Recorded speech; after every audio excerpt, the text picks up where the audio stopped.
The way it's structured in Tanzania is that you have the national parks, that are 100% protected areas. There's sort of a core area within an ecosystem that contains big densities of wildlife, and there's no human habitation or activity allowed within a national park. It's completely funded by the state. Surrounding the national parks, they have the game reserves, which acts as a buffer zone to the core area, which is the national park.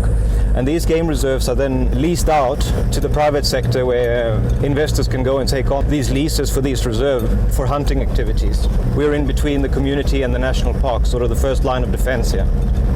So when an operator signs the lease to take on a concession here in Tanzania, they also take on the responsibility and agree to work in conjunction with the wildlife authorities here in Tanzania to contribute to conservation and anti-poaching efforts in the areas. And that also includes opening of the roads, infrastructure, maintaining bridges, building roads, that make the area accessible throughout the year. Ganam joined Kizigo Game Reserve last year, and when he came with a lot of strategies on how to combat the anti-poaching issues.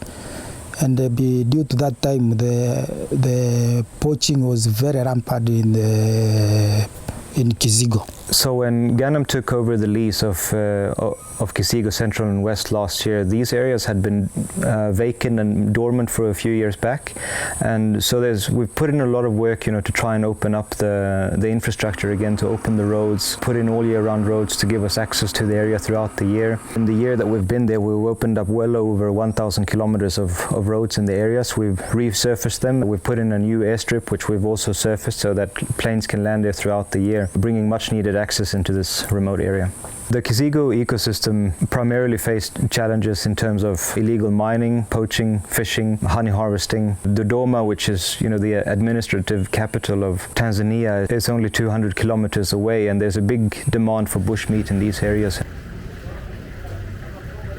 Poachers, when they enter in the game reserves, especially here in Kizigo, they are not targeting one resource.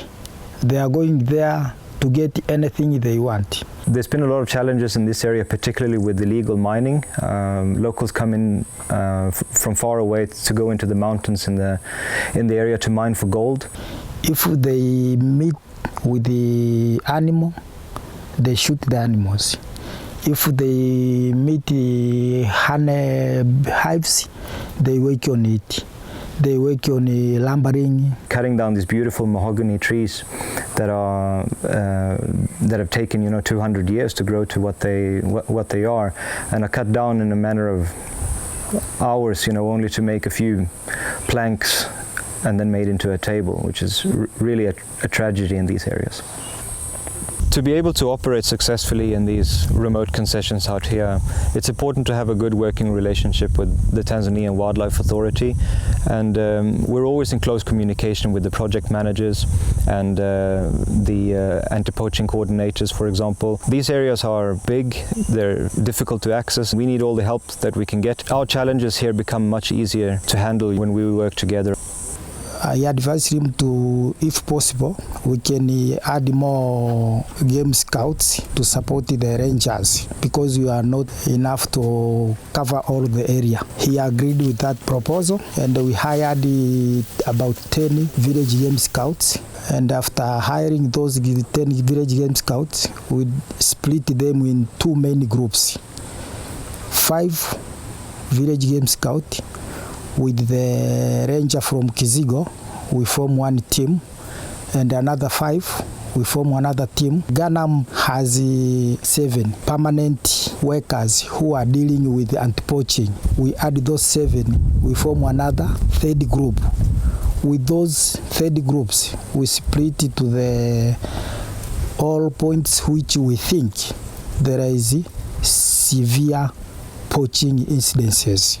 And from that time, the poaching incidences reduced by about, we can say, 90%. The Muhesi Game Reserve is adjacent to the Kizigo Game Reserves in the north, and it's part of this whole Kizigo Rungwa Muhesi ecosystem. It's been vacant for many years, hasn't had a tender in it for a long time, and with that, there hasn't been a lot of conservation efforts in the area. So we take it upon ourselves to extend our patrols into this area too, because when things go wrong in Muhesi, that spills over into Kizigo. So we try to help as much as we can in these areas that are vacant too. The vehicle are not easily moved during the rainy season. We introduced the tactic of using the motorcycles because the poachers are normally using bicycles.